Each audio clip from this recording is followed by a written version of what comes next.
we do have new members, and they may not be aware of how we got here. So I'm supposed to do a 70-year history in minutes. So here goes. Fasten your seatbelt. The church was established April 25th, 1938 with 65 members. The services began in October the same year at Brittle House.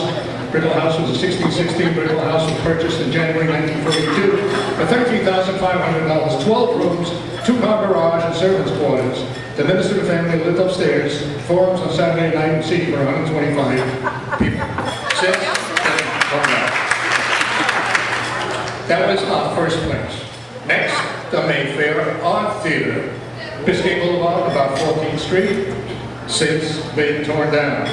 We had a summer intern who became one of our assistant ministers. His name was Eugene Pickett. He went on to become president of the UUA. On January 2nd, 1950, Miami's first integrated nursery school opened at our new building on Dixie Highway, close to the I-95 ramp. And, yeah, that was never completed. Noted atheist Joseph Lewis, author of the Bible on Mass, spoke at our lecture series. They were fundamentalists picketing us, screaming that we're headed for hell, or we knew that. And a cross was burned on our arm. Living through what this era was unbelievably oppressive. During the McCarthy era, in the feverish search for commies, pinkos, and leftists, that's a quote.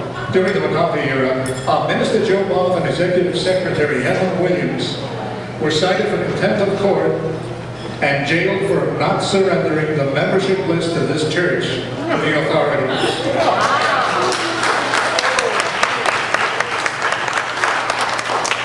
Reverend Joseph Bob said, our church doors are open to all.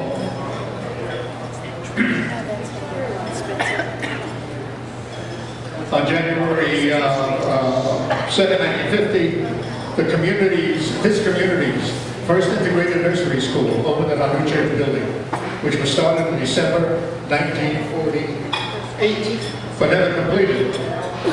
Joe Bob brought the Fletcher Church to a peak membership of, listen to this folks, 348 members.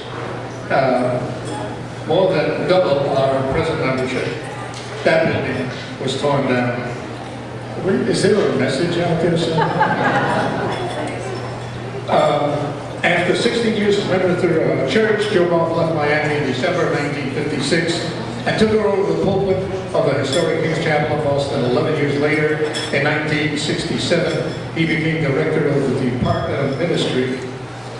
Our patron saint, Ralph Waldo Emerson, said, quote, "There is no history, only biography." So let me soundbite some bios of a few of our former members. Dr. Harold Clark, one of the founders of this church, was our first president, holds the record, 7 times president.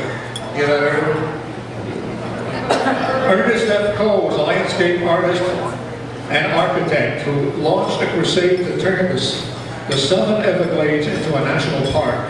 Coe was a staunch ally in his endeavor. He found a columnist at the Miami Herald named Marjorie Stoneman, whose father founded the newspaper. Ernest Coe was a member of this church. Larry Jenks, the managing editor of the Miami Herald, was a member of this church. Nina McAdam, who was president of our church for 3.5 years, almost lost her job on the school board because of that. We had people like Fritz Perls, the noted Gestalt psychologist, and Philip Wiley, author of an essay on morals and generation of idols, were just 2 of the many famous authors and innovators who spoke at our church. In the early 50s, Dr. Alfred C. Kinsey and his staff interviewed members of this church for 6 weeks. Absolutely. Ages ranging from small children to some in their 70s. This was for his second controversial book, The Sexual Behavior of the Human Female.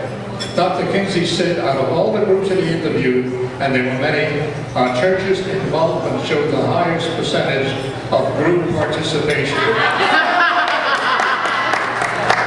I don't exactly know what he meant by group participation. Yes, you do.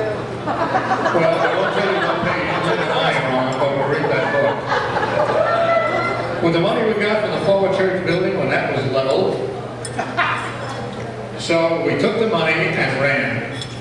That was a church that was on the ramp at Dixie on the I-95 ramp.